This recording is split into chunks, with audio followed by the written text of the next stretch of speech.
Hello guys, welcome back to our YouTube channel. तो इस video के अंदर हम डिस्कस करने वाले हैं क्लास 10th का chapter number first real numbers, जिसकी एमसीक्यूज और एमसीक्यूज ही नहीं, टॉप लेवल के एमसीक्यूज यहां पर डिस्कस करने वाले हैं। राइट, तो बहुत अच्छे अच्छे लेवल के मैंने यहां पर एमसीक्यूज रखे हैं और एमसीक्यूज को इस तरीके से मैंने रखा है ताकि उस एक एमसीक्यूज से आपके 3-4 क्वेश्चन सॉल्व हो जाएंगे।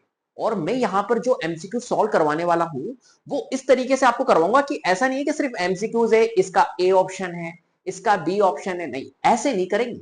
पूरे एमसीक्यूज को अपन समझेंगे किस तरीके से हो रहा है और उससे रिलेटेड 4 क्वेश्चंस जो है ना वो भी आपके क्या हो जाएंगे, सॉल्व हो जाएंगे। तो पूरा कॉन्सेप्ट अपन यहां पर देखने वाले हैं। ये वीडियो अगर आपने पूरा देख लिया ना तो गारंटी इस चैप्टर से रिलेटेड जितने भी कॉन्सेप्ट है ना वो सारे क्लियर होने वाले हैं। तो अप्रोक्स यहां पर इस वीडियो के अंदर 30 से 40 एमसीक्यूज डिस्कस करूंगा, जिससे कि आपके पूरे रियल नंबर्स चैप्टर से रिलेटेड पूरे बेसिक कॉन्सेप्ट्स आपके क्या हो जाएंगे, क्लियर हो जाएंगे। तो टॉप लेवल एमसीक्यूज यहां पर हम डिस्कस करने वाले हैं। अगर वीडियो पसंद आ जाए तो लाइक जरूर कर देना यार। ठीक है, तो चलिए भैया शुरू करते हैं अपना लेक्चर। एक सेकेंड, आ जाओ। तो अपने पास में क्वेश्चन नंबर फर्स्ट पे आ जाओ भाई। Let P be a prime number that quadratic equation having its roots as a factor of P is. देखा, पहला क्वेश्चन देखा, आया जबरदस्त या नहीं आया? मुझे जल्दी से बता दो कमेंट में, क्या ये क्वेश्चन मस्त नहीं है? बताओ। आप कहोगे अरे सर यहाँ तो क्वाड्रेटिक इक्वेशन का आपने दे दिया, अरे चैप्टर तो रियल नंबर है, क्वाड्रेटिक इक्वेशन के क्वेश्चन दे रहे हो। भैया यही तो है, सारे चैप्टर्स इंटरलिंक्ड होते हैं, सारे चैप्टर्स। अगर चैप्टर नंबर फर्स्ट नहीं पढ़ा ढंग से, चैप्टर नंबर 2 ढंग से नहीं पढ़ा, तो चैप्टर नंबर 3, चैप्टर नंबर 4 इनमें प्रॉब्लम आएगी। तो सारे चैप्टर्स पढ़ना जरूरी है। तो ऐसा नहीं है कि एक चैप्टर आपका अच्छा हो गया तो उससे कुछ नहीं होने वाला।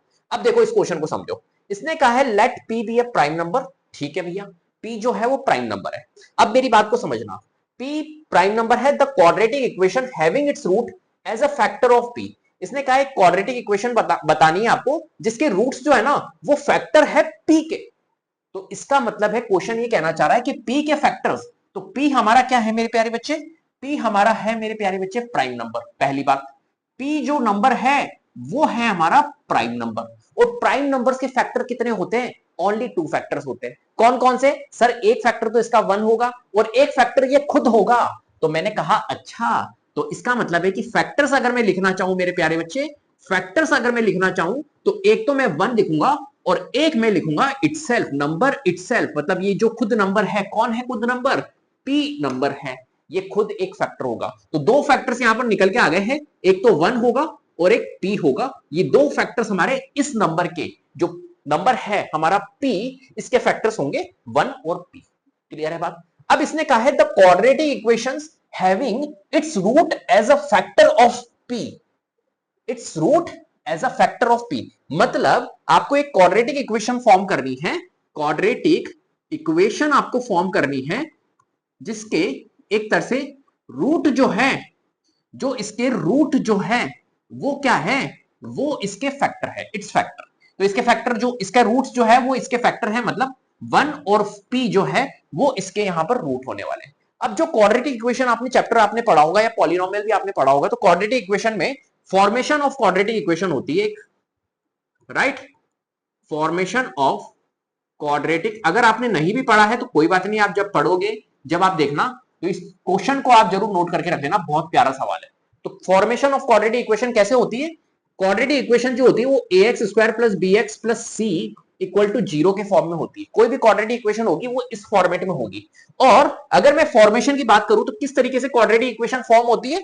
हम लिखते हैं यहां पर x square minus sum of zeros, मतलब alpha plus beta into x plus product of zeros alpha into beta. ये फॉर्मेशन होती है हमारी किसकी? क्वाड्रेटिक इक्वेशन की। कोई भी क्वाड्रेटिक इक्वेशन फॉर्म होगी वो इस फॉर्म में होगी।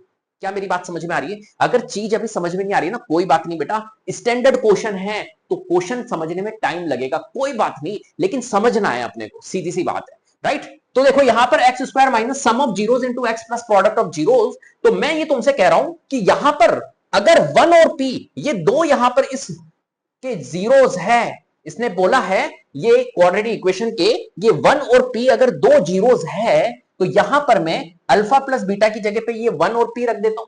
राइट, तो मैं तुमसे ये कह रहा हूं कि यहां पर ये जो फॉर्मेशन है, इस फॉर्मेशन में मैं पुट कर रहा हूं वैल्यू, समझना, x square minus alpha plus beta, मतलब रूट्स जो है वो 1 और p है, जीरोस जो है 1 प्लस p है, तो p प्लस 1 हम कर देंगे यहां पर, राइट। फिर है x, फिर प्रोडक्ट ऑफ जीरोस मतलब अल्फा इंटू बीटा, यही है अल्फा और बीटा, 1 इंटू पी करेंगे तो p आएगा। ये लॉजिक बन गई हमारी क्वाड्रेटिक इक्वेशन। तो X square minus P plus 1 into x plus P equal to में जीरो भी आएगा मेरे प्यारे बच्चे यहां पर, तो इक्वल टू में जीरो। तो ये कहां पर आपको ऑप्शन नजर आ रहा है हमें, तो हमें ऑप्शन नजर आ रहा है X square minus P plus 1, X square minus P plus 1 into x plus P equal to zero. Option B हमारे को करेक्ट नजर आ रहा है मेरे प्यारे बच्चे, तो ऑप्शन बी हमारा क्या होगा यहां पर करेक्ट होगा। क्या मेरी बात समझ में आ गई? कितना प्यारा सवाल था यार, कितना प्यारा सवाल था। X square minus P plus 1 into x plus P is equal to zero. ठीक है, चलो भैया आ जाओ next question. Let A and B be two positive integers such that A is equal to P cube Q4 and B equal to P square Q cube where P and Q are prime numbers if HCF A comma B is equal to P की power m into Q की power n। ठीक है, and LCM A B, LCM जो है वो A B का वो p की पावर r q की पावर s है, then m plus n into r plus s निकालना है। बहुत प्यारा सवाल है, इसको भी समझते हैं। देखो कभी भी अगर हमें एलसीएम और एचसीएफ निकालना हो, राइट, पहली बात तो हमें पता होना चाहिए कॉन्सेप्ट एलसीएम का और कॉन्सेप्ट एचसीएफ का। मेरे प्यारे बच्चे क्या होता है एलसीएम और क्या होता है एचसीएफ? एलसीएम मींस होता है मेरे प्यारे बच्चे लीस्ट कॉमन। मैं कह रहा हूं ना फिर से, क्वेश्चन को सिर्फ सॉल्व नहीं करूंगा, पूरी चिट्ठी खोल देनी है यहां पर, सीधी सी बात है। हाँ, पूरा पूरा चिट्टा खोल देना भैया। एलसीएम आया, एलसीएम का पूरा चिट्टा खोल देना है। एचसीएफ आया, एचसीएफ का पूरा चिट्टा खोल देना है। क्या मेरी बात समझ में आ रही है? जब भी तो तुम्हारे अंदर घुसेगी चीजें, जब भी तो कॉन्सेप्ट्स क्लियर होंगे मेरे प्यारे बच्चे। यहां पे आऊं और बता दूं भैया इसका आंसर ये है, ऐसे नहीं होती है, ऐसे पढ़ाई नहीं होती है। तो LCM means least common, least common multiple मेरे प्यारे बच्चे, और यहां पर हाईएस्ट कॉमन फैक्टर, इसका फुल फॉर्म होता है हाईएस्ट कॉमन फैक्टर, राइट। ये हमें पता है, कोई दिक्कत नहीं है। अब देखो यहां पर जब भी हम एलसीएम निकालेंगे मेरे प्यारे बच्चे, तो ध्यान रखना है हमें हाईएस्ट पावर लेनी होती है। अभी कॉन्सेप्ट समझाऊंगा, सिर्फ आप ये याद रखो, जब भी हम एलसीएम निकालेंगे तो हाईएस्ट पावर पे फोकस करना है, सिर्फ हाईएस्ट पावर को देखना है, मैक्सिमम पावर को। और जब हम एचसीएफ निकालेंगे तो यहां पर हमें देखना है लोवेस्ट पावर को। कितने? लोवेस्ट पावर को देखना है। अब इस कॉन्सेप्ट को मैं समझा देता हूं। जैसे कि फॉर एग्जांपल मेरे पास में कोई नंबर एक p है और एक नंबर है मेरे प्यारे बच्चे q। जो p है वो किस फॉर्म में है ये भी मैं आपको बता देता हूं। जैसे कि वो p जो है वो है हमारा x की पावर 2 और y की पावर 3 के फॉर्म में, और q जो है वो x की पावर 3 और y की पावर 2 के फॉर्म में है मेरे प्यारे बच्चे। अब मुझे अगर यहां पर इन p और q का एलसीएम निकालना है, LCM of P and Q अगर हमें निकालना है तो क्या निकालूंगा? तो हमें क्या देखना होता है, सिंपल सी बात है, एलसीएम के लिए हाईएस्ट पावर देखनी होती है। एलसीएम के लिए हाईएस्ट पावर, तो देखूंगा मैं x और x में हाईएस्ट पावर क्या नजर आ रही है, तो x की पावर 2 और x की पावर 3 में हाईएस्ट पावर x की पावर 3 नजर आ रही है, तो हम लेंगे x की पावर 3। क्लियर है? और y में देखेंगे, y में y की पावर 3 और y की पावर 2 में मैक्सिमम पावर y की पावर 3, मतलब y की पावर 3। तो ये होगा हमारा x की पावर 3 और y की पावर 3, इसका एलसीएम p और q का। अब वहीं अगर मैं एचसीएफ पूछ लूं आपसे, अगर मैं यहीं आपसे एचसीएफ पूछ लूं p और q का, तो वो क्या होगा मेरे प्यारे बच्चे? तो एचसीएफ के लिए मैंने बताया लोवेस्ट पावर ले लिए, लोवेस्ट पावर है ना। तो लोवेस्ट पावर क्या होगी? x की पावर 2 और x की पावर 3 में लोवेस्ट पावर क्या है मेरे प्यारे बच्चे? x की पावर 2, तो यहां लिखेंगे x की पावर 2, और y की पावर 3 और y की पावर 2 में, तो आप बोलोगे y की पावर 2 है। तो ये हो गया हमारा एक तरह से एचसीएफ। क्या कॉन्सेप्ट समझ में आया? अब इस कॉन्सेप्ट को अगर समझ गए तो अब लगाते इंप्लीमेंट करते इस वाले क्वेश्चन में। ठीक है sir, let a and b be two positive integer such that a equal to, इसको मैं हटा दूं बेटा, इसको हटा दूं, इस कॉन्सेप्ट को समझ गए। अब यहां पर मेरे को स्पेस चाहिए होगा इस क्वेश्चन को करने के लिए, तो यहां पर मैंने कहा कि यार एक नंबर है a जो कि है हमारा p क्यूब Q4। देखो टाइम लगेगा, मैं कह रहा हूं हर एक क्वेश्चन में टाइम लगेगा, लेकिन अगर इस वीडियो को तुमने टिक के देख लिया ना, गारंटी है ऐसा वीडियो बनाने वाला हूं तुम्हारे लिए, आप सोचते रह जाओगे कि यार ये चीज ये कहां थी भाई। ठीक है, गारंटी है मेरी, इस वीडियो को पूरा देखना बस। ए की पी क्यू Q4 और बी, है ना। टाइम की चिंता मत करना, टाइम लगेगा, देखो टाइम लगेगा। जब कंटेंट क्वालिटी वाला होता है तो डेफिनेटली वहां पर टाइम लगता है। तो Q की पावर 3। अब यहां पर हमें सीधी सी बात है, इसने कहा ए और बी है वो इस फॉर्म में है, ठीक है। Where P and Q are prime number, जहां पर पी और क्यू प्राइम नंबर है, ठीक है। If HCF A comma B P की पावर एम और क्यू की पावर एन।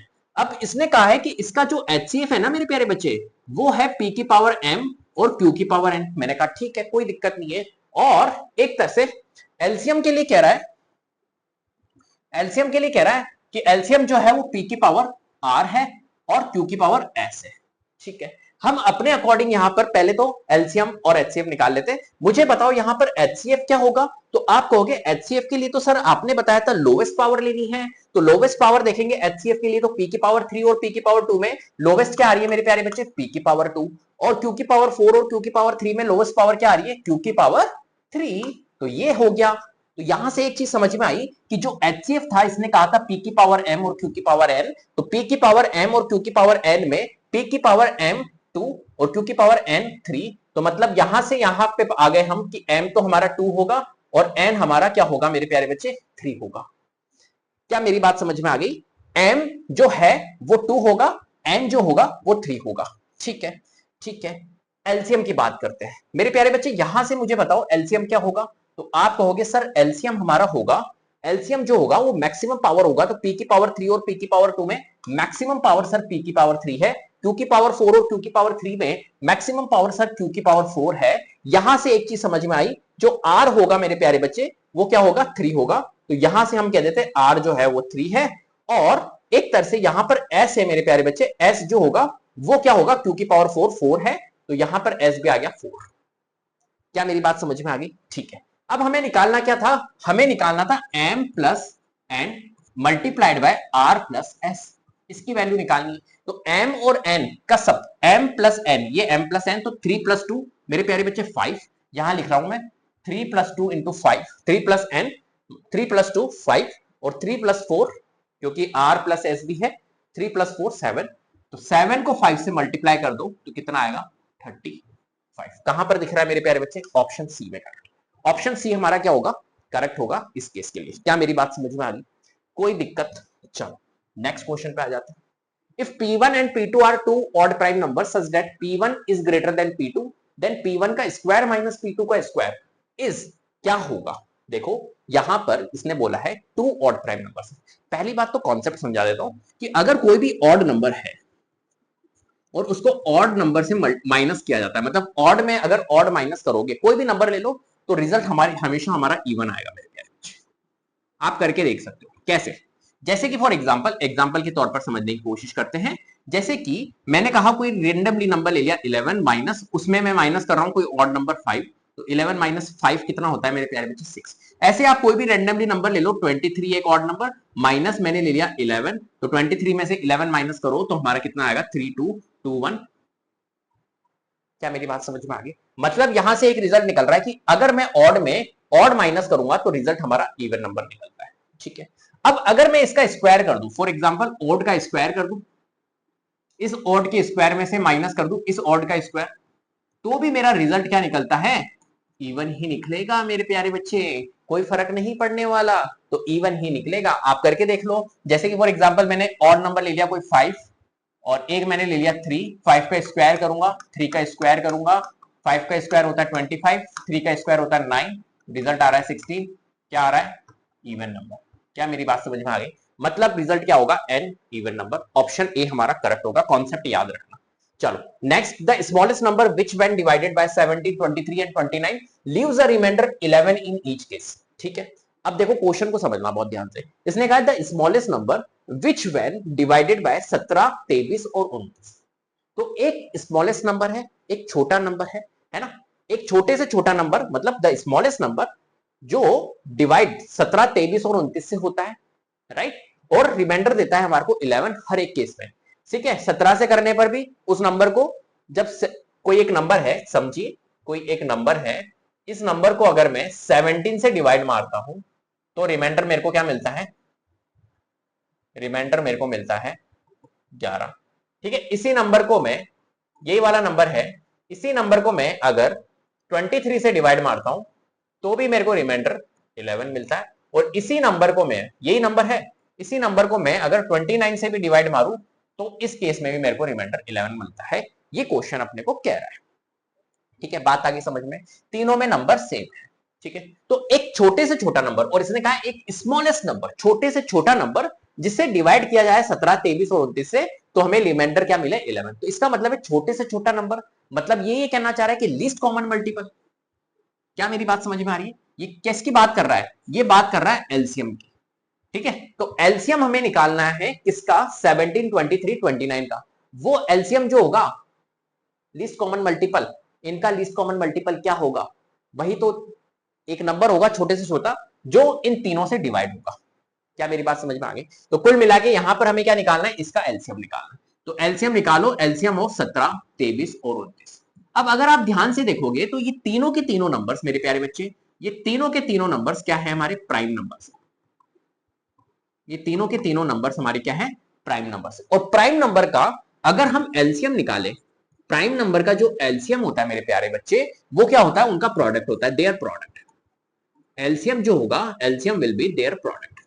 एलसीएम जो होगा वो इनका प्रोडक्ट ही होगा। तो पहली बात, अगर मेरे को यहां पर इनका एलसीएम फाइंड करना है तो इनका प्रोडक्ट करेंगे 17 इंटू 23 इंटू 29 और रिजल्ट आएगा हमारा कुछ। अब बहुत ध्यान से समझना, अगर क्वेश्चन एमसीक्यूज में आए तो अप्रोच बताता हूं। पहली बात हमें क्या करना है? 17, 23 और 29, यहां पे देखो यूनिट डिजिट सबके डिफरेंट है। यहां यूनिट डिजिट 3 है, यहां 0 है, यहां 9 है, यहां 7 है। तो हम यहां पर यूनिट डिजिट कॉन्सेप्ट मैं आपको समझाना चाहता हूं, है ना। अगर अपन इस क्वेश्चन को पूरा सॉल्व नहीं करें, समझ तो आप गए। अब आप क्या करो? इनकी मल्टीप्लीकेशन करो, लेकिन मल्टीप्लीकेशन भी पूरी मत करो, पूरी नहीं करनी है। फिर क्या करना है सर? देखो यूनिट डिजिट देखो, 9, 3 और 7, इनको करो। 9 3 जा 27, यूनिट डिजिट 7 आई। फिर 7 7 जा 49, यूनिट डिजिट 9 आई, मतलब 9 यूनिट डिजिट आई। क्लियर है? तो एक कोई नंबर आएगा बड़ा सा जिसकी यूनिट डिजिट हमारी क्या होगी? 9 होगी। मैं पूरा सॉल्व नहीं कर रहा हूं, यूनिट डिजिट क्या होगी? 9 होगी। अब देखना, अब आप सोचिए यहां पर रिमाइंडर हर केस में क्या आ रहा है? 11 आ रहा है। मतलब एक ऐसा नंबर, ये नंबर तो क्या होगा? इन तीनों से डिविजिबल होगा। लेकिन रिमाइंडर 11 आने के लिए क्या करेंगे हम? उस नंबर को क्या कर देंगे? क्या कर देंगे? जल्दी से बताओ, जल्दी से बताओ। रिमाइंडर 11 आने के लिए उस नंबर में ऐड कर देंगे हम 11, जिससे क्या होगा? 11 ज्यादा रहेगा, और 11 ज्यादा रहेगा तो फिर वो रिमाइंडर आएगा। तो 11 ऐड कर देंगे, तो 9 यूनिट डिजिट है। इसमें जब आप 11 ऐड करोगे, ऐसे 11 ऐड करोगे, तो 9 + 1 0 आएगा। तो यूनिट डिजिट 0 कहां दिख रही है?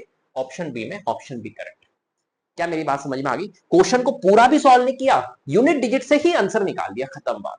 क्या ये चीज समझ में आ रही है? ये चीज समझाना चाह रहा हूं, तभी वो एमसीक्यूज जो है ना, वो 20 एमसीक्यूज वो उड़ेंगे जल्दी से। क्या मेरी बात समझ में आ रही है?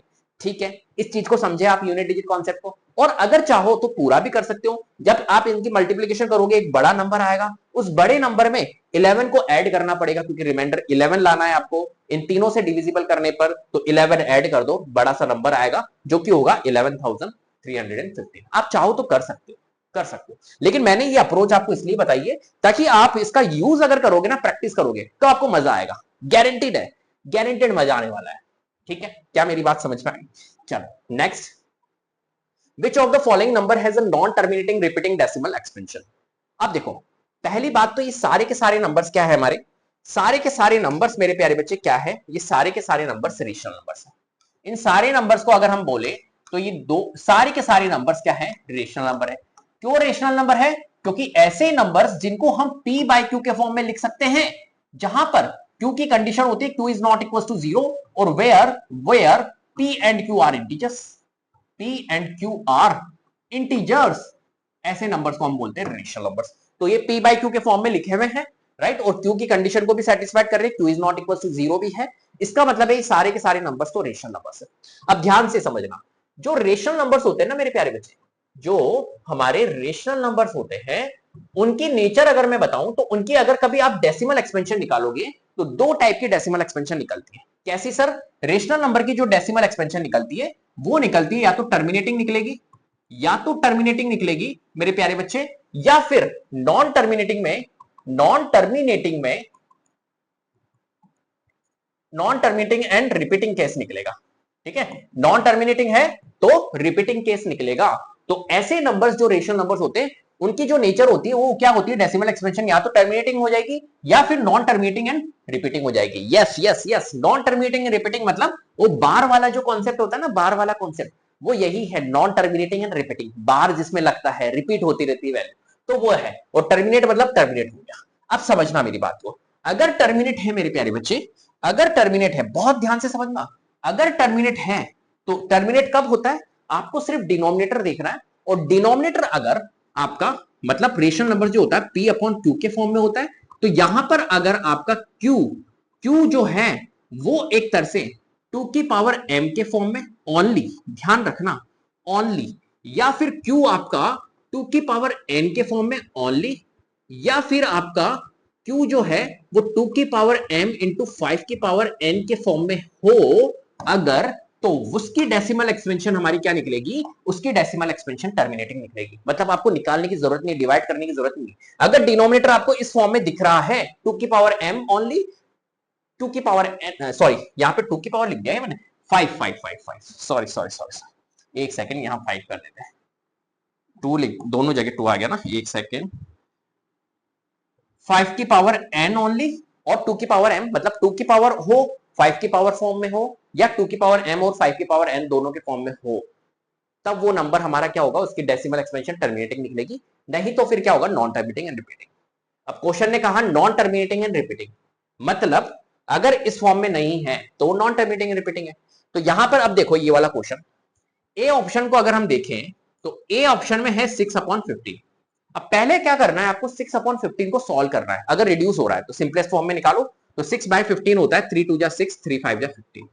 तो अब चेक करो क्या इसका डिनोमिनेटर ओनली 5 की पावर के फॉर्म में है, या 2 की पावर के फॉर्म में है, या 2 की पावर m इंटू 5 की पावर n, इन तीनों में से है किसी की फॉर्म में। यस है सर, ओनली 5 की पावर फॉर्म में है, राइट। मतलब यहां पर जो q है वो 5 की पावर n के फॉर्म में है। इसका मतलब है कि इसकी डेसिमल एक्सपेंशन क्या होगी, टर्मिनेटिंग होगी।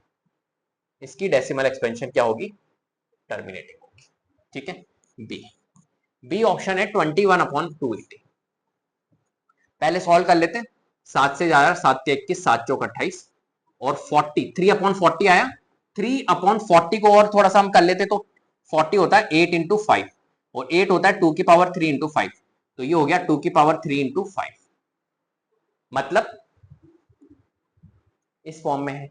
इसका मतलब है कि ये हमारा क्या है, इसको हम बोलेंगे Q जो है वो 2 की पावर m और 5 की पावर n के फॉर्म में, इसलिए हम इसको भी क्या बोलेंगे कि ये भी हमारा क्या है मेरे प्यारे बच्चे, टर्मिनेटिंग है। ठीक है, तो ये भी ऑप्शन नहीं होगा हमारा, ये भी ऑप्शन नहीं होगा। सी ऑप्शन चेक करते हैं, 107 डिवाइडेड बाय 62 इंटू 5 की पावर 3 है। अब 62 इंटू 5 की पावर 3, आपको सिर्फ ये देखना है क्या ये रिड्यूस हो रहा है, पहले तो ये देख लो। तो अपन अगर इसको 7 8 9, हाँ 6 7 8 रिड्यूस तो नहीं हो रहा है शायद तक, 3 3 9, 31 से रिड्यूस हो रहा है, 31 दूना 62 और 31 तिया 3/2। ठीक है, तो ऊपर आ रहा है हमारा 3, 3 6 3 तिया 9, 9 10 11, 31 तिया 93। एक मिनट एक मिनट एक मिनट, नहीं नहीं नहीं नहीं, 31 से रिड्यूस नहीं हो रहा है, एक सेकेंड यार, 117 था और 62 था ये, और 5 की पावर 3। ठीक है, कोई दिक्कत इसमें, कोई दिक्कत नहीं है। एक मिनट, अपन इस वाले को चेक कर लेते, शायद मेरे को ऐसा लग रहा है यार इसमें मिसप्रिंटिंग है, शायद 6 की पावर 2 तो नहीं है, बट कोई बात नहीं, अपन नेक्स्ट वाले को चेक कर लेते हैं, डी वाले को। मेरे को थोड़ा सा गड़बड़ लग रहा है, बट कोई बात नहीं, इसको अपन चेक कर लेते हैं। ये जा रहा है अपना 7 से, ये 11 बार, 7 या 21, इसको 30 को चेक कर लेते हैं, तो 30 होगा अपना 15 इंटू 2, और ये हो जाएगा अपना 3 इंटू 5 इंटू 2। देखो 2 अवेलेबल है, 5 अवेलेबल है, लेकिन इनके अलावा अगर कोई नंबर आ गया दूसरा, तो फिर वो non terminating and repeating case हो जाएगा। मतलब ऑप्शन हमारा डी जो है वो क्या होगा इस केस में, करेक्ट होगा। ओनली 2 की पावर चलेगा, ओनली 5 की पावर चलेगा, बोथ 2 की पावर m और 5 की पावर n चलेगा, लेकिन इनके अलावा अगर कोई दूसरा नंबर अगर आ गया डिनोमिनेटर में, तो फिर वो नॉन टर्मिनेटिंग एंड रिपीटिंग हो जाता है।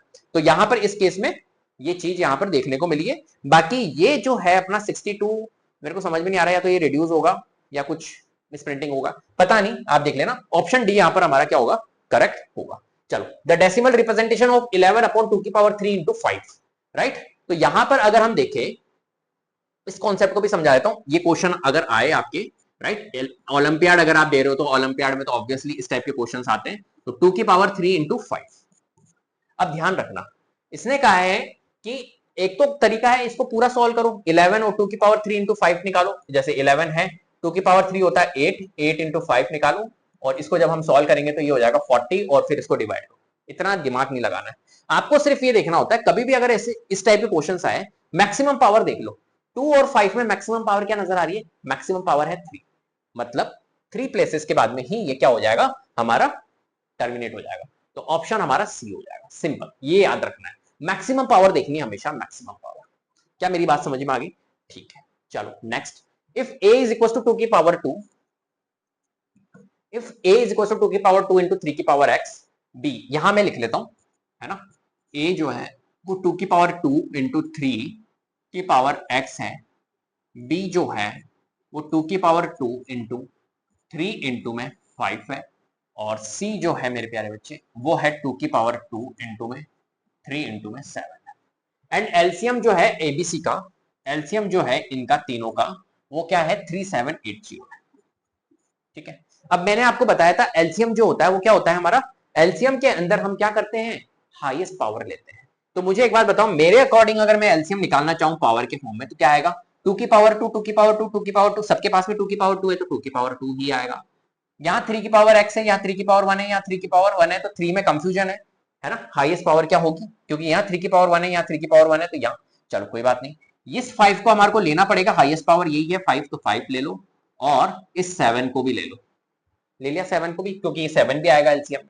अब देखो 2 की पावर 2 होता है हमारा 4 इंटू 5 इंटू 7, ये कर लो, 5 चौक 20 होता है हमारा, और 20 इंटू 7 करोगे तो 140 आएगा। अब ये 3780 है, ठीक है, मतलब 140। अगर मैं 3780 को 140 से डिवाइड करूं तो मुझे पता चल जाएगा कि 3 की पावर क्या होगी, ये मेरे को पता चल जाएगा, ये मेरी गारंटी। तो 0 से 0 कटा, 14 से इसको काट देते, 14 दूना 28, 29 30, और 14 सत्ते 98, 27 आ रहा है।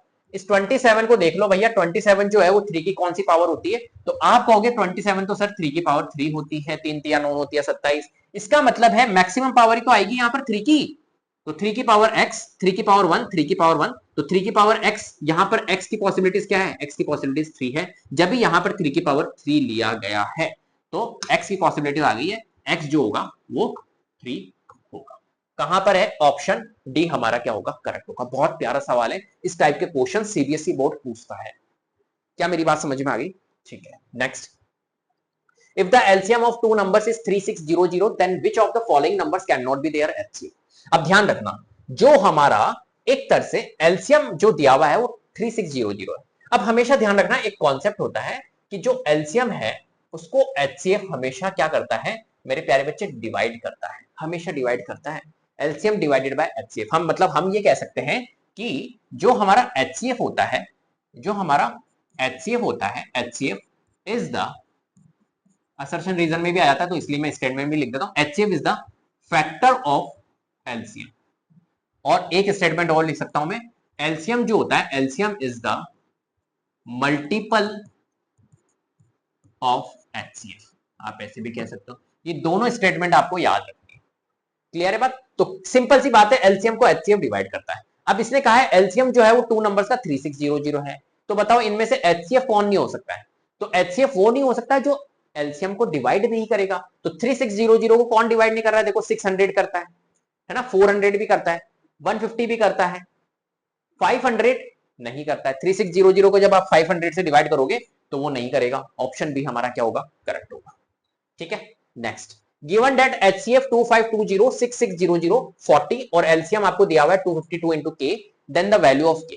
तो अब ध्यान रखना मेरे प्यारे बच्चे, क्या ध्यान रखना है अपने को, एक रिलेशनशिप होती है।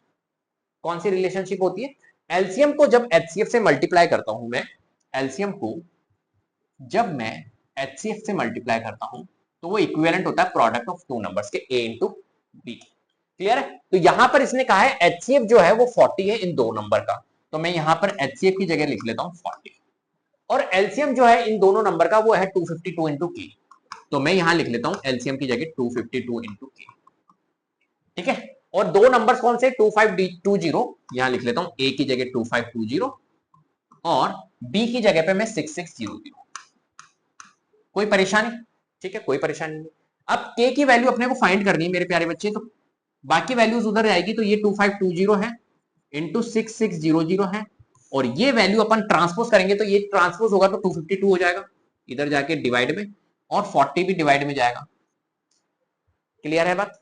अब देखो यहां पर 252 से ये जा रहा है 10 टाइम्स, और जीरो से ये जीरो गया, और 2 3 जा 4, 2 5 जा 10, तो यहां पर k की वैल्यू आ गई 5 मल्टीप्लाइड बाय 660, 66 को 5 से मल्टीप्लाई कर दो तो 6 पंजे 30, 6 पंजे 30, 33, 330, और एक जीरो लगा दो, 3300 आ रहा है। 5 इंटू 6 पंजे 30, कहीं गलती कर दी क्या है भाई? 3300 तो कहीं ऑप्शन में नहीं है। एक मिनट देख लेते हैं, एलसीएम इंटू एचसीएफ, ए इंटू बी, 252 इंटू के, ठीक है, 40 था हमारा, 252 ठीक है, 6600 ठीक है, इससे अपने 10 40 को इधर लिया, 252 10 टाइम्स रिड्यूस हुआ है हमारा, और ये जीरो से जीरो कटा, 2 2 जा 4, 2 5 जा 10, ठीक है। ओहो, यहाँ पे अभी 2 भी तो अवेलेबल है, 2 को तो भूल ही गया, तो इससे 2 से डिवाइड होगा ही, तो 1 2 1 जा 2, 2 6 जा 12, 2 5 जा 10, इस 2 को भूल गया था भैया, 1650। ऑप्शन बी हमारा क्या होगा करेक्ट, ऑप्शन ए करेक्ट होगा 1650।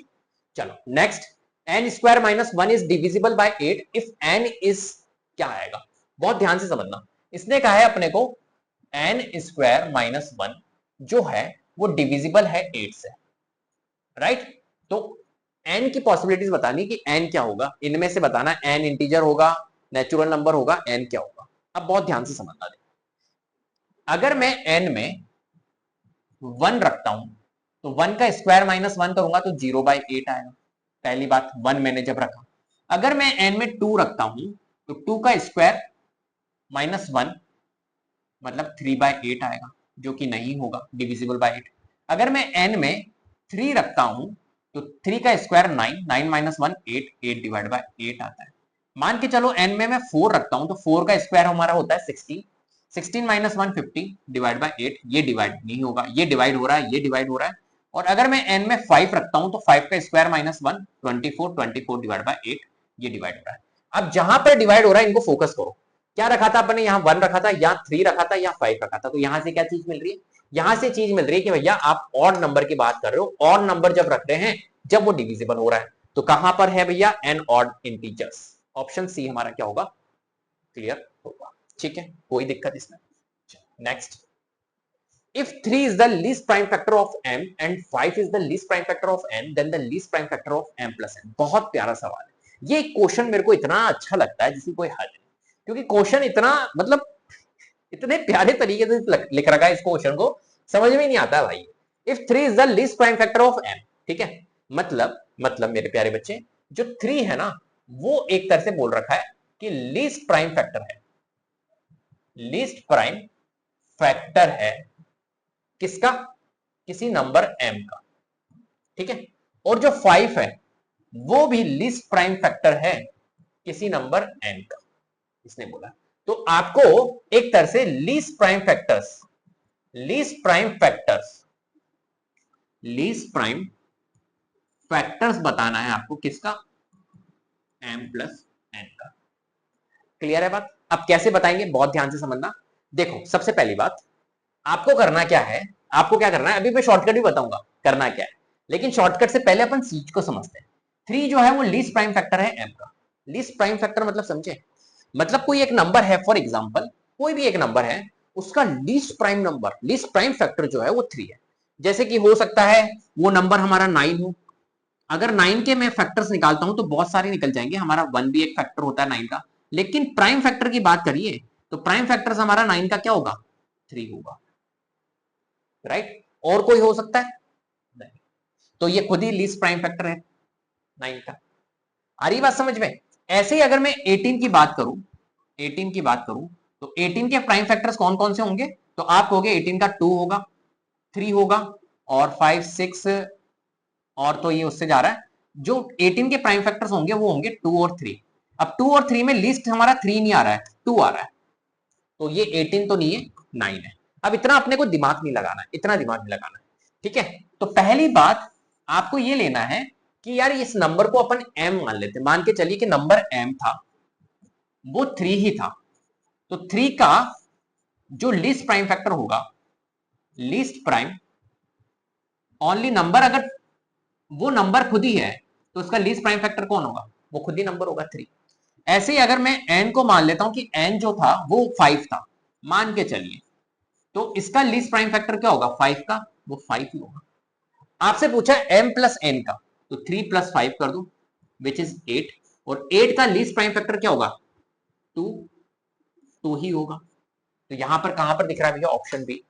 क्या मेरी बात समझ में आ रही है कि ये जो नंबर दिए हुए हैं ना, 3 जो है लीस्ट प्राइम फैक्टर है m का, तो आप कह दो कि m ये खुद ही है, सीधी सी बात है। m जो है 3 है, तो 3 का लीस्ट प्राइम फैक्टर 3 ही होगा। ऐसे ही ये 5 है तो n को 5 ही बोल दो कि भैया तू 5 ही हो जा, और 5 का लीस्ट प्राइम फैक्टर वो 5 ही होगा, तो हमने m प्लस n का निकाल दिया 8 का, ठीक है। चलो next, let n be a natural number then the LCM n into n plus 1। ठीक है, बहुत प्यारा सवाल है।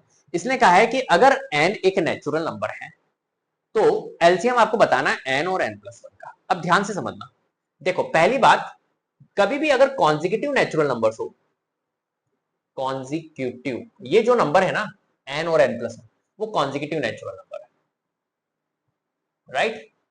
तो कॉन्जिक्यूटिव नेचुरल नंबर्स जो होते हैं वो रिलेटिवली प्राइम होते हैं, रिलेटिवली क्या होते हैं हमारे, प्राइम नंबर होते हैं, रिलेटिवली प्राइम होता है। और रिलेटिवली प्राइम का जो एलसीएम होता है वो क्या होता है, उनका प्रोडक्ट ही होता है, सिंपल, ठीक है। तो कभी भी अगर हमारा रिलेटिवली प्राइम मतलब कोई नंबर n है और n प्लस 1 है, इनका अगर हमें एलसीएम निकालना हो तो क्या होगा, इनका product n into N plus 1, यही एलसीएम होगा।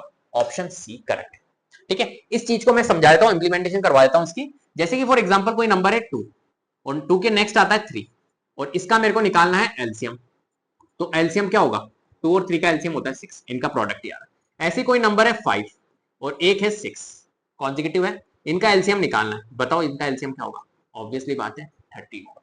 कॉन्जिक्यूटिव नंबर अगर हो, नेचुरल नंबर, तो उनका एलसीएम क्या होता है, उनका प्रोडक्ट ही होता है, ठीक है। Next, the HCF of two consecutive positive integers, two consecutive अगर पॉजिटिव इंटीजर हो तो उसका एचसीएफ क्या होगा, बहुत ध्यान से समझना। जैसे कि फॉर एग्जांपल यहां लिख लेता हूं, कॉन्जिक्यूटिव पॉजिटिव इंटीजर्स, और इन सारों के आप या तो स्क्रीनशॉट या नोट करके लिख लेना भैया, बहुत काम आएगा ये एग्जाम, बहुत काम आएगा, ये सारी चीजें लिखवा रहा हूं ना, सब लिख लेना। कॉन्जिक्यूटिव पॉजिटिव इंटीजर्स, तो consecutive positive integers for example एक अगर n है तो दूसरा n प्लस 1 है, ठीक है, ये कॉन्जिक्यूटिव पॉजिटिव।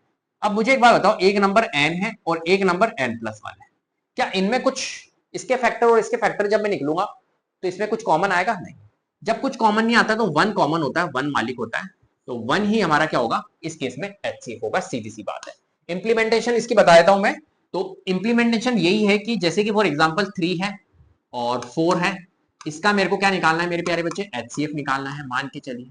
तो एचसीएफ क्या होगा इसका, तो 3 के फैक्टर्स जो होंगे वो 1 होगा और 3 होगा, और प्राइम फैक्टर्स, और 4 के मेरे फैक्टर्स होंगे 2 की पावर 2, और कुछ नहीं आ रहा है मतलब 1 आ रहा है, तो 1 ही यहाँ पर क्या आ रहा है, कॉमन आ रहा है, तो 1 हमारा क्या होता है, कुल मिला के सीएफ होता है, ठीक है, ये आपको याद रखना है।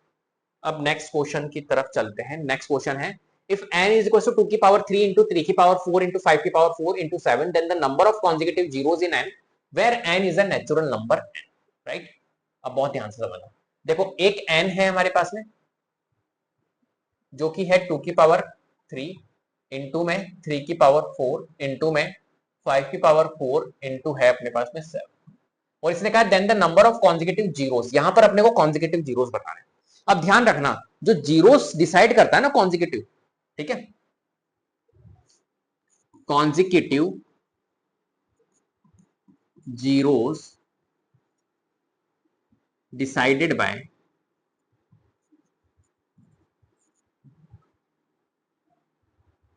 टू की पावर m इंटू 5 की पावर, ये डिसाइड करते हैं।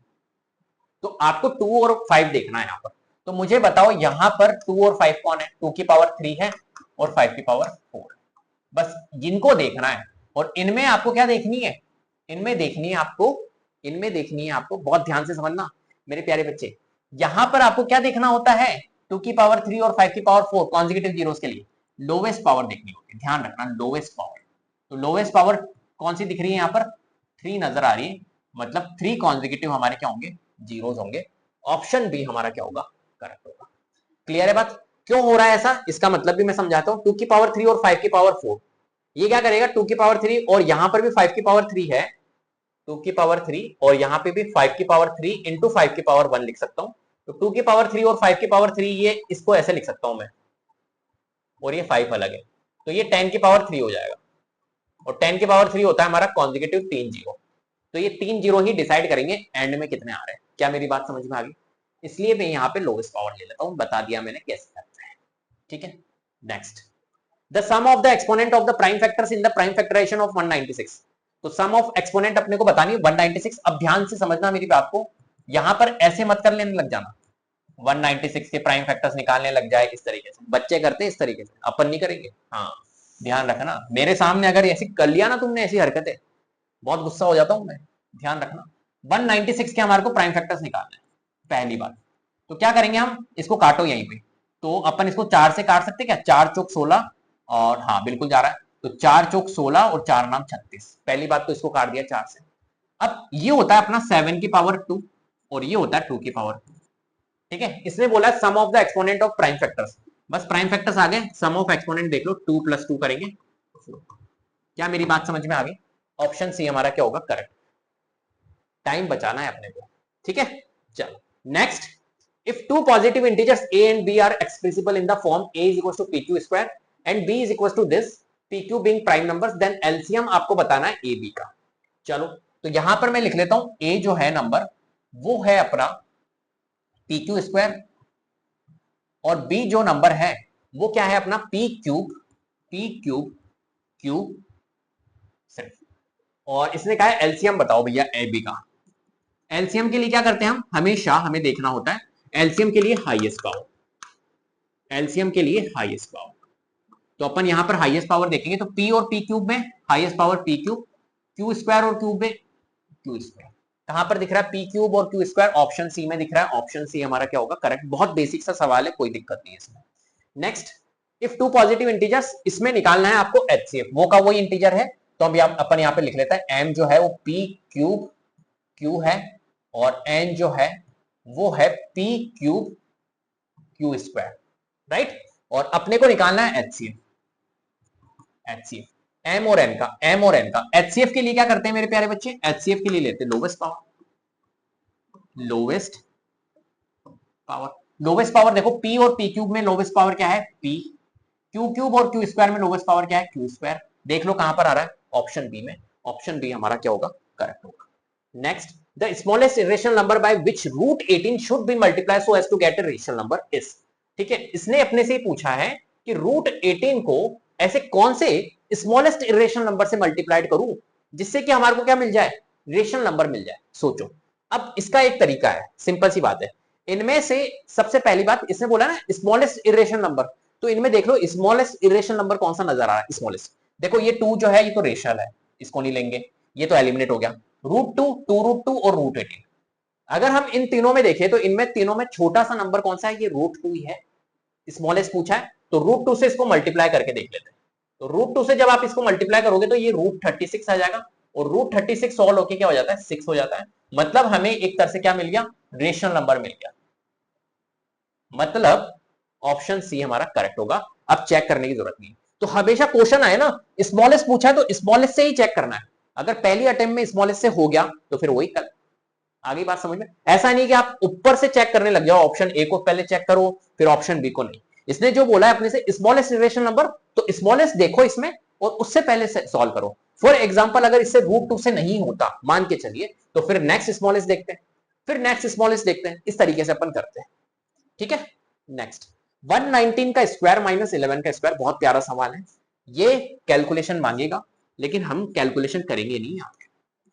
ये कैलकुलेशन मांगेगा, ये क्वेश्चन कह रहा है मैं कैलकुलेशन मांगूंगा तुमसे, लेकिन मैं कह रहा हूं मेरे सामने कोई क्वेश्चन आ गया, समझ जाओ फिर को, मैं कैलकुलेट नहीं करता, ठीक है। मैं सबसे बड़ा आलसी आदमी, 119 का स्क्वायर माइनस 11 का स्क्वायर, तो मैंने देखा यार, मैंने देखा कि यार ये तो ए स्क्वायर माइनस बी स्क्वायर है, ये तो ए स्क्वायर माइनस बी स्क्वायर है, और ए स्क्वायर माइनस बी स्क्वायर जो होता है वो ए प्लस बी ए माइनस।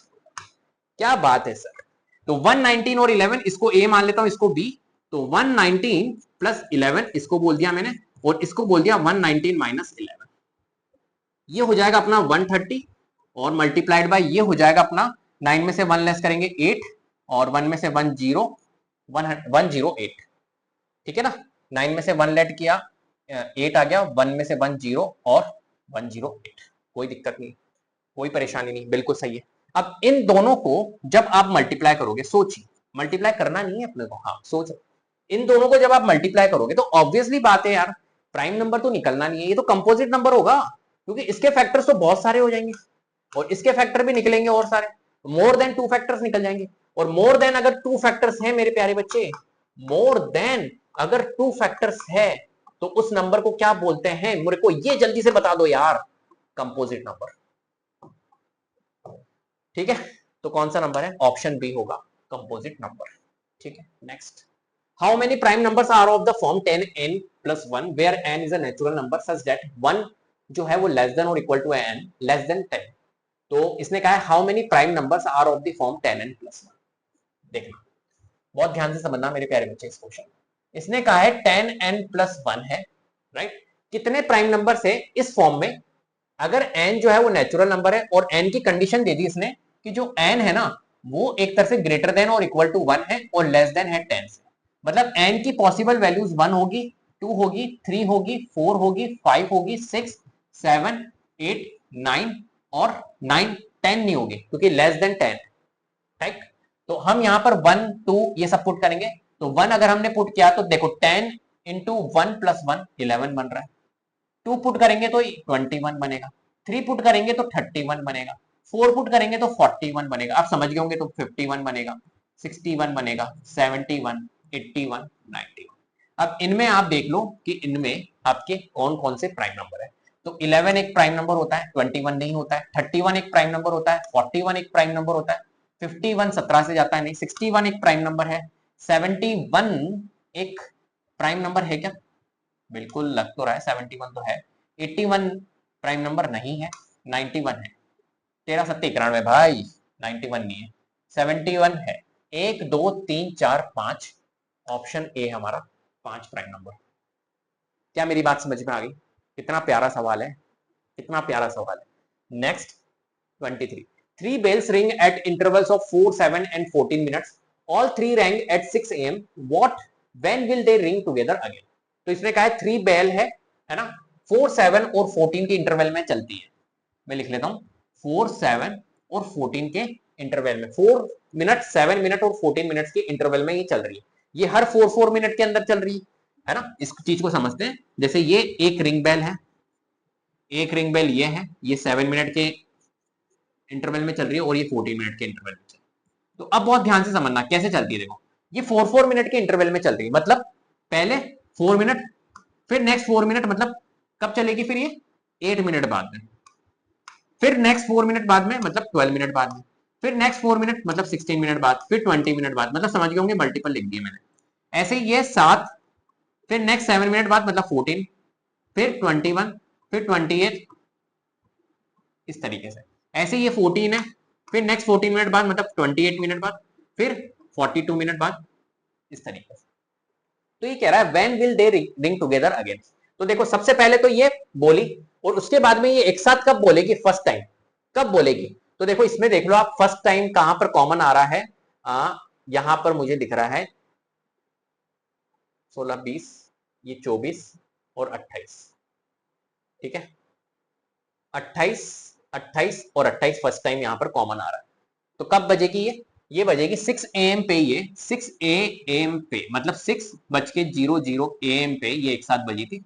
उसके बाद में 28 मिनट पे एक साथ बजेगी, 6:28 AM। क्लियर है। तो मैंने क्या निकाला यहां पर पता है, यहां पर मैंने निकाला एलसीएम, लीस्ट कॉमन मल्टीपल। सिर्फ ये सारे मल्टीपल है, ये 4 के मल्टीपल लिखे, ये 7 के मल्टीपल लिखे, 14 के मल्टीपल। तो कुल मिला के आपको क्या करना था, इनका सिर्फ आपको एलसीएम निकालना था। 4, 7 और 14 लिखना था और आपको एलसीएम निकालना था। 2 की पावर 2, ये 7 और ये 2 इंटू 7। तो एलसीएम निकालेंगे तो एलसीएम के लिए क्या करेंगे, मैक्सिमम पावर लेंगे, 2 की पावर 2 लेंगे, 7 लेंगे। तो 2 की पावर 2 4 इंटू 7 विच इज 28 आ गया 20। क्लियर? तो पूरा मैंने बता दिया क्या चाह रहा है क्वेश्चन, करना कैसे, इस तरीके से एलसीएम लेना है इस question. Next, all decimal numbers are, जितने भी डेसिमल नंबर्स होते हैं वो क्या होते हैं। अब देखो इस क्वेश्चन को गलत होने के चांसेस है, क्योंकि तुम क्या करोगे, हो सकता है तुम रेशनल नंबर कर दो, नहीं। डेसिमल नंबर जो होते हैं ना, डेसिमल एक्सपेंशन, जो डेसिमल नंबर्स होते हैं, जो डेसिमल एक्सपेंशन होती है वो हमारी कितने टाइप की होती है पता है, वो होती है 3 टाइप की। कौन कौन सी? एक होती है टर्मिनेटिंग,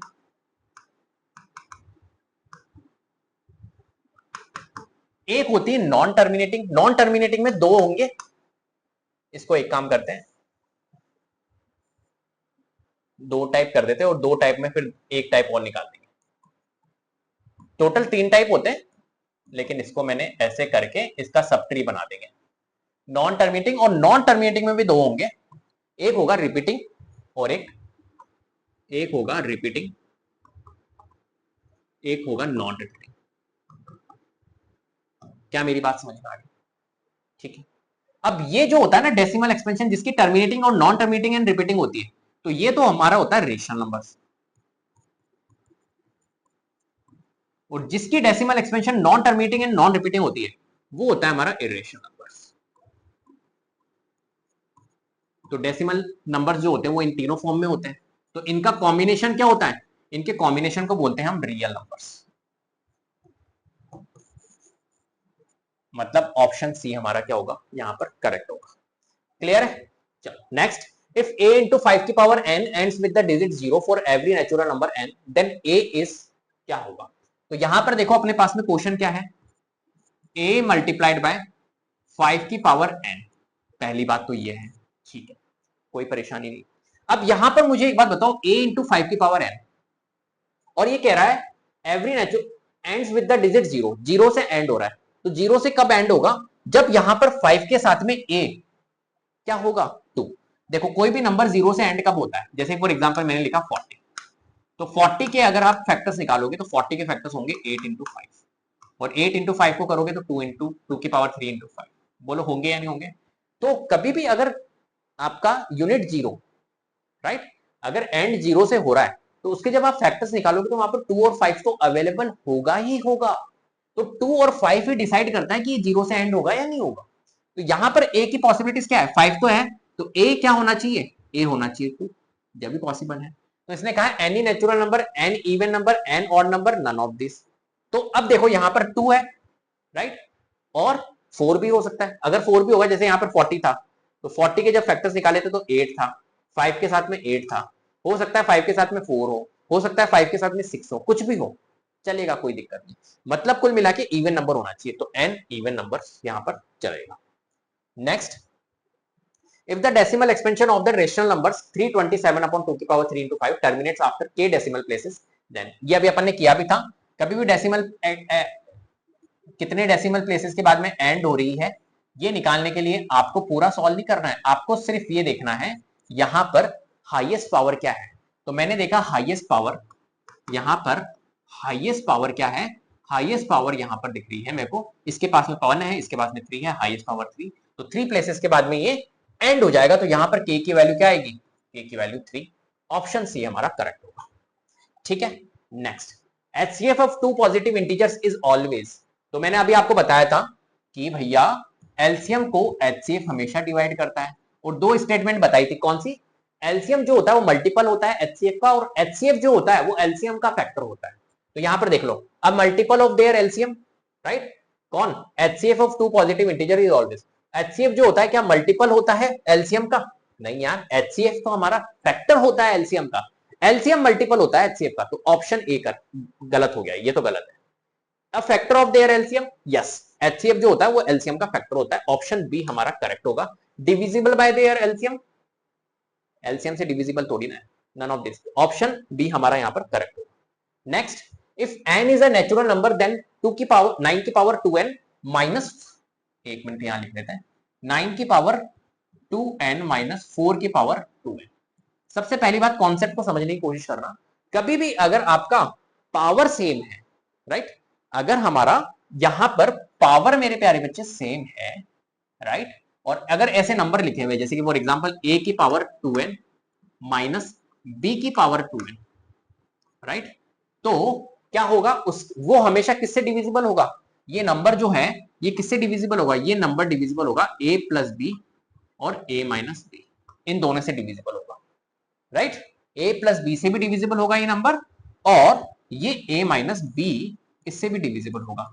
तो a प्लस बी कर लो, 9 माइनस 4 कर लो, 5 से भी डिविजिबल होगा, 9 प्लस 4 कर लो, 13 से भी डिविजिबल होगा, दोनों से डिविजिबल होगा, तो दोनों से डिविजिबल मतलब ऑप्शन सी। लेकिन अगर फॉर एग्जांपल ये कॉन्सेप्ट आपको याद नहीं है, हो सकता है ये कॉन्सेप्ट आपको नहीं पता, तो कैसे करेंगे, यहां पर n की वैल्यू पुट कर दो, इसने कहा n नेचुरल नंबर है, तो 9 टू n हम ले लेते, सबसे छोटा n 1 ले लेते, तो 2 इंटू 1 2 हो जाएगा, और माइनस 4 की पावर 2 हो जाएगा, 2 इंटू n, 9 की पावर 2 81, 4 की पावर 2 हमारा कितना होता है 16, 81 में से 16 लेस करेंगे तो 7 में से 1 6 65। अब चेक कर लो ये 65 जो है वो हमारा किससे जा रहा है, 5 से जा रहा है 13 से भी जा रहा है, दोनों से जा रहा है, तो ऑप्शन सी हमारा करेक्ट होगा। क्लियर है, अगर कॉन्सेप्ट नहीं पता हो तो फिर ऐसे कर सकते। The smallest rational number by which 1/3 should be multiplied so that its decimal expansion terminates after 1 places of decimal। देखो इसने क्या है, इसने कहा है कि भैया बहुत ध्यान से समझना, the smallest rational number by विच 1/3, मतलब एक अपने को स्मॉलेस्ट रेशनल नंबर बताना है जिसको हम 1/3 से मल्टीप्लाई करें, राइट, तो हमें क्या मिल जाए, डेसिमल एक्सपेंशन टर्मिनेट हो जाए आफ्टर 1 प्लेसेस ऑफ डेसिमल, एक प्लेसेस के बाद में ही डेसिमल मतलब टर्मिनेट हो जाए।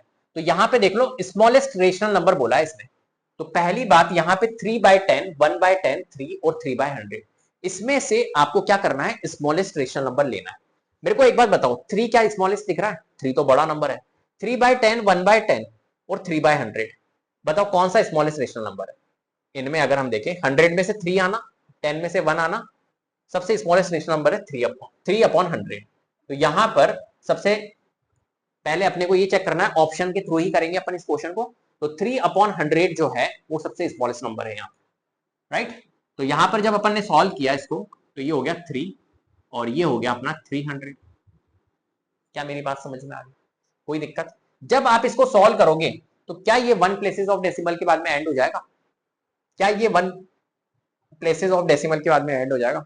अब ये चेक करने के लिए आप क्या करो, हमेशा ध्यान रखना, आपको ज्यादा नहीं सोचना है, आपको सिर्फ जो 0 होते हैं उसके फैक्टर्स निकाल लो। 2 की पावर 25 इंटू 4 होगा ये, 5 की पावर 2 और 2 की पावर 2, तो ये तो 2 प्लेसेस ऑफ डेसिमल के बाद में एंड हो जाएगा। मैक्सिमम पावर 2 नजर आ रही है यहाँ पर, तो 2 प्लेसेस ऑफ डेसिमल के बाद में, तो ये तो नहीं होगा। 1 प्लेसेस ऑफ डेसिमल तो इनमें ही चेक कर लो, 3/10 और 1/10, तो 1/3 को आप अगर 3/10 से मल्टीप्लाई करते हो फॉर एग्जाम्पल, तो ये देखो 3 से 3 कटेगा तो 1/10 आ जाएगा, 1/10 की वैल्यू आएगी 0.1, ये टर्मिनेट हो गया है, कौन सा आएगा, सॉरी 3/10, ओहो सॉरी 3/10 ऑप्शन में है ना। 1/3 को अगर मैं 1/10 से करूं तो इसमें नहीं आएगा, क्योंकि ये 1/30 हो जाएगा, ये 1/30 हो जाएगा, और ये 1/30 हो जाएगा, तो फिर ये सॉल्व हमारा नहीं होगा। लेकिन यार 1/10 और 1/10 से भी तो हो रहा है ना भैया, 30 से अगर मैं इसको करूं तो 1 पॉइंट लगेगा 0, फिर 1 3 3 9, नहीं 1 प्लेसेस ऑफ डेसिमल के बाद में नहीं हो रहा है इससे, तो ओनली 3/10 से ही अपना ये जाएगा, ठीक है। Next, if p and q are coprime numbers then p² and q² are. देखो इसने कहा है p और q, पहले कोप्राइम नंबर के कॉन्सेप्ट को समझते हैं। ये बोल रहा है coprime number, right. Coprime number क्या होता है पता है, कोप्राइम नंबर्स हमेशा इन पेयर फॉर्म होता है, इन पेयर फॉर्म, पेयर के फॉर्म में होगा हमेशा। ऐसा नहीं कि सिंगल नंबर को कोप्राइम नंबर बोलोगे, नहीं, दो नंबर्स होते हैं उनको बोलेंगे कोप्राइम। तो कोप्राइम नंबर का हमेशा ऑलवेज देयर एचसीएफ, एचसीएफ जो होता है कोप्राइम नंबर का, एचसीएफ जो होता है देयर एचसीएफ जो होता है वो क्या होता है, 1 होता है। अब कोप्राइम नंबर्स के एग्जांपल्स अगर हम देखें तो कोई से भी, जैसे 3 और 5, ये दोनों नंबर्स क्या है, कोप्राइम नंबर है। ऐसे ही मैं बोल सकता हूं 5 और 9, ये भी कोप्राइम नंबर्स है। आगे मेरी बात समझ में? तो कोप्राइम नंबर का एचसीएफ जो होता है वो 1 होता है। इसने कहा है पी और क्यू अगर कोप्राइम नंबर है तो पी स्क्वायर और क्यू स्क्वायर क्या होंगे, बहुत ध्यान से समझना। जैसे कि फॉर एग्जांपल पी और क्यू, इसको अपन पी मान लेते हैं और इसको क्यू मान लेते हैं, मान के चलो। तो 3 और 5 अगर कोप्राइम नंबर है तो 3 का स्क्वायर करो 9, 5 का स्क्वायर करो 25, तो 9 और 25 का जब मैं एचसीएफ निकालूंगा तो इसका भी एचसीएफ क्या आएगा, 1 ही आएगा, हाईएस्ट कॉमन फैक्टर। तो इसका मतलब है कि अगर पी और क्यू कोप्राइम है तो पी स्क्वायर और क्यू स्क्वायर भी कोप्राइम नंबर होगा। ठीक है, next, any one of the numbers a plus 2 and a plus 4 is a multiple of, बहुत ध्यान से, इसने कहा है a प्लस 2 और a प्लस 4 जो है वो मल्टीपल है इनमें से किसका। अब बहुत ध्यान से समझना, अगर मल्टीपल की बात कर रहा है, अगर मल्टीपल की बात कर रहा है तो एक काम करो, a की वैल्यू कुछ भी पुट कर दो। तो मैंने कहा a में मान के चलो कि 1 पुट कर, तो 1 हो जाएगा, ये 3 हो जाएगा और ये 1 5 हो जाएगा। ठीक है, मान के चलो a में अब की बार मैं 2 पुट कर दूं तो ये 2 हो जाएगा, ये 4 हो जाएगा और ये 6 हो जाएगा।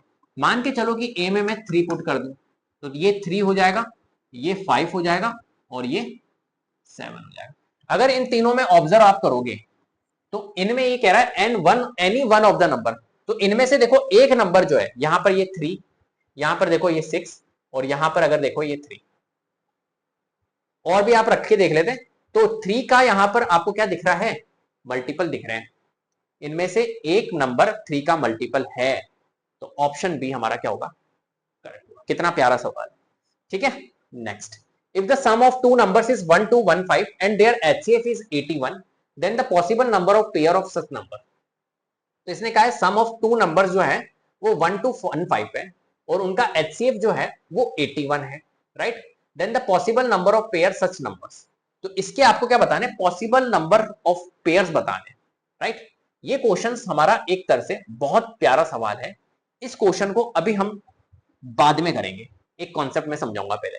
If the LCM of two prime numbers p and q, p is greater than q is 221, then the value of 3p minus q, right? अब देखो इसने क्या कहा, LCM of two prime numbers p and q, जहां पर जो prime number है हमारे p और q है, जहां पर p की कंडीशन दे दी, p जो है वो ग्रेटर देन है q से, और इनका जो LCM है वो इसने कहा है 221, ठीक है। Then the value of 3p minus q, तो आपको बतानी है 3p माइनस q की वैल्यू। बहुत प्यारा सवाल है। मुझे एक बात बताओ, प्राइम नंबर है और प्राइम नंबर का एचसीएफ वो क्या होता है, 1 होता है, तो अपन रिलेशनशिप लगा लेते हैं एलसीएम इंटू एचसीएफ जो होता है वो product of prime numbers, product of numbers होता है। और एलसीएम 221 आपको दिया हुआ है तो मैं यहां लिख लेता हूं 221 और एचसीएफ 1 होगा, और जो प्रोडक्ट होगा उन नंबर्स का वो क्या होगा, जो वो नंबर है वो p is greater than q है, p is greater than q, मतलब दोनों नंबर्स क्या है, इसने बोला था प्राइम नंबर है। तो मुझे एक बात बताओ, 221 के एक तरह से हम अगर 221 को सॉल्व करें तो 221 अगर सॉल्व हो रहा है तो आप इसको सॉल्व करके बता दो, किसी ना किसी प्राइम नंबर से जा रहा है, तो 17 18 19 20 21 22 17 से जा रहा है, 17 प्राइम नंबर, 17 तिया 21, अरे यार 17 तिया 21 नहीं, 17 एकम 17 और 17 तिया 51, मतलब ये जो ए और बी है वो 13 और 17 है, 13 बार गया था, 13 और 17 है, ठीक है। दोनों के दोनों नंबर्स क्या है, प्राइम नंबर है। बहुत प्यारा सवाल है। और p जो है वो ग्रेटर देन है q से, तो यहां पर p तो ये होगा हमारा क्योंकि बड़ा है, और ये हमारा होगा q, तो 3p माइनस q की वैल्यू अपने को निकालनी है, तो 3 मल्टीप्लाइड बाय p की वैल्यू कितनी है 70 और q की वैल्यू कितनी है 30, 17 तिया 51 माइनस 13 कर लो भैया, 11 में से 3 गए 7 8 8, 4 में से 1 गया 3, 38 आ रहा है। ऑप्शन सी हमारा करेक्ट। बहुत प्यारा सवाल है यार, बहुत प्यारा सवाल है। कॉन्सेप्चुअल बेस्ड क्वेश्चन है ये, कॉन्सेप्चुअल बेस्ड, राइट। कितना ट्रिकी है यार, ए और बी। अब फिर हमने दिमाग लगाया यार यहाँ पे क्या आएगा, क्योंकि इसने दो नंबर्स बोले हैं तो दोनों के दोनों प्राइम नंबर्स है, तो 221 के फैक्टराइज करें तो 13 और 17 निकले प्राइम नंबर्स, और फिर किया। ठीक है, चलो बहुत बढ़िया। Next, a square is equal to 23/25। ये लो, हम क्या करेंगे यहाँ पर ए, इस स्क्वायर को उधर ट्रांसपोज करेंगे तो ये हो जाएगा √23/√20। अगर इसको थोड़ा सा मैं ऐसे लिखना चाहूं तो ऐसे भी तो लिख सकता हूं, इसमें तो कोई परेशानी नहीं है। बोलो कोई परेशानी इसमें? तो ये तो हमारा सॉल्व नहीं होगा, आपको पता है √23 परफेक्ट स्क्वायर नंबर नहीं है, √25 सॉल्व हो जाएगा 5। अब मुझे बता दो ये नंबर जो है वो क्या नंबर है, तो आप कहोगे ये तो इरेशनल नंबर हुआ सर, ये तो पूरा नंबर इरेशनल हो गया, ये इरेशनल ये rational, combination irrational. Option B हमारा क्या होगा, करेक्ट होगा। Next, the LCM and HCF of two rational numbers are equal, then the number must be. अगर एलसीएम और एचसीएफ क्या है, दो रेशनल नंबर्स का हमारा क्या है, इक्वल है, तो वो नंबर क्या होगा, वो नंबर ऑब्वियसली बात है इक्वल होगा, तभी उनके एलसीएम और एचसीएफ इक्वल है, नहीं तो पॉसिबिलिटीज ही नहीं है। अगर दोनों नंबर्स डिफरेंट होंगे ना तो एलसीएम और एचसीएफ डिफरेंट ही होगा, सीधी सी बात है। जैसे कि फॉर एग्जांपल मैंने ले लिया 3 और 5, और मैं इन 3 और 5 के एलसीएम निकालना चाह रहा हूं, तो इनका एलसीएम तो आपको पता है, इनका प्रोडक्ट 15 होगा, और इसका एचसीएफ जो होगा वो 1 होगा, ये तो आपको पता ही होगा। ऐसे कोई से भी नंबर से लो, पॉसिबल ही नहीं है एलसीएम और एचसीएफ इक्वल हो जाए। पॉसिबल कब होगा, जब वो दोनों के दोनों नंबर्स इक्वल है। जैसे कि फॉर एग्जांपल एक नंबर है हमारा 7 और दूसरा नंबर भी है 7, तो इनका एलसीएम जो होगा वो क्या होगा हमारा 7, और एचसीएफ जो होगा वो भी हमारा क्या होगा 7। ये पॉसिबिलिटीज है हमारी, तो क्या होगा हमारा, ऑप्शन डी हमारा क्या होगा, करेक्ट। नेक्स्ट, 3.27 पे बार, ये लो जी बार आ गया। बार मतलब, बार आपको क्या दिखाता है, ये बार आपको दिखाता है कि वैल्यू क्या हो रही है, रिपीट हो रही है। ठीक है, ये है नॉन टर्मिनेटिंग एंड रिपीटिंग, ये बार आपको ये दिखाना चाहता है। तो कुल मिला के नॉन टर्मिनेटिंग एंड रिपीटिंग अगर केस है तो वो नंबर क्या होता है हमारा, रेशनल नंबर होता है। कहां दिख रहा है भैया, रेशनल नंबर, बार वाले जितने भी होते हैं rational number. Next, if a is equal to 2 की पावर 3 इंटू 3, b, चलो लिख लेते पहले अपन इसको। a जो है वो 2 की पावर 3 इंटू में 3 है, b जो है वो 2 इंटू 3 इंटू 5 है, और c जो है मेरे प्यारे बच्चे वो है 3 की पावर n इंटू में 5।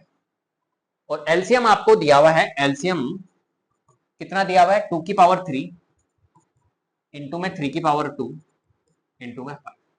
ठीक है, चलो अब देखो यहां है 2 की पावर 3, यहां 2 की पावर 1, यहां 3 की पावर है। पहली बात यहां पर देखो मैक्सिमम पावर, एलसीएम अगर हम अपने अकॉर्डिंग निकाले तो मैक्सिमम पावर 2 की पावर मैक्सिमम क्या दिख रही है, 3 दिख रही है, तो 3 लेंगे। 3 देखो 3 की पावर 1, 3 की पावर 1, 3 की पावर n, तो 3 के लिए तो n है, अपन डिसाइड नहीं कर सकते n में क्या पॉसिबल होगी, 3 लिख देते हैं अभी तो ओनली। और 5 की पावर 1 ही हो 5। अब इस क्वेश्चन को करने के लिए देखो, यहाँ 2 की पावर 3 है, ठीक है, यहाँ 5 की पावर 1 है 5, यहाँ 3 की पावर 2 है।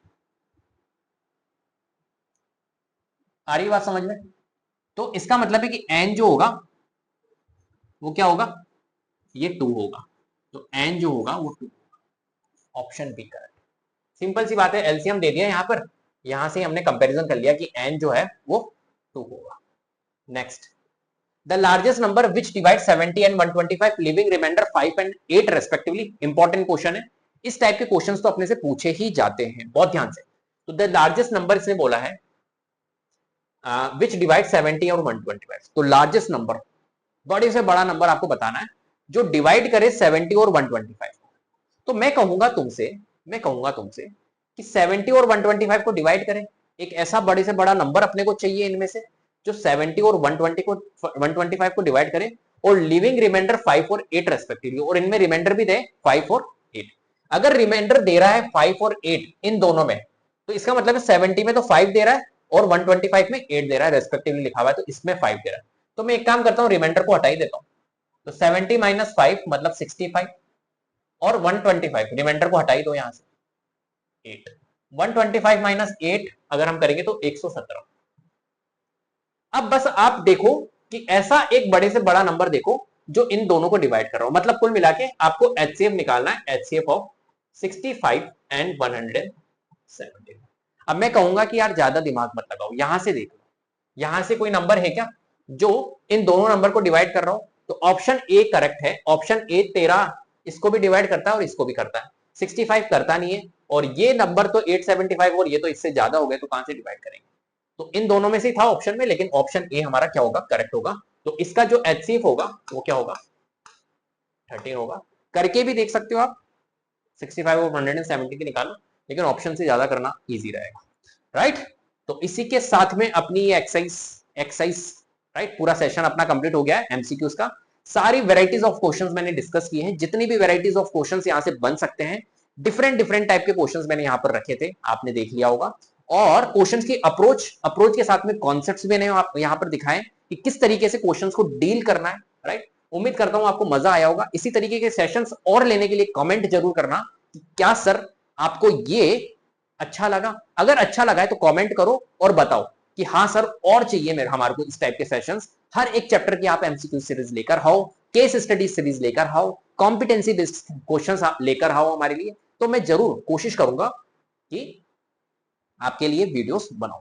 क्लियर? तो उम्मीद करता हूं आपको वीडियो पसंद आई होगी। अगर वीडियो पसंद आई है तो प्लीज लाइक कीजिए, शेयर कीजिए, चैनल को सब्सक्राइब कर लीजिएगा, बेल आइकन को जरूर प्रेस कर लीजिएगा, जिससे कि अपकमिंग वीडियोस के नोटिफिकेशन आपको टाइम टाइम मिलते रहे। Thank you so much.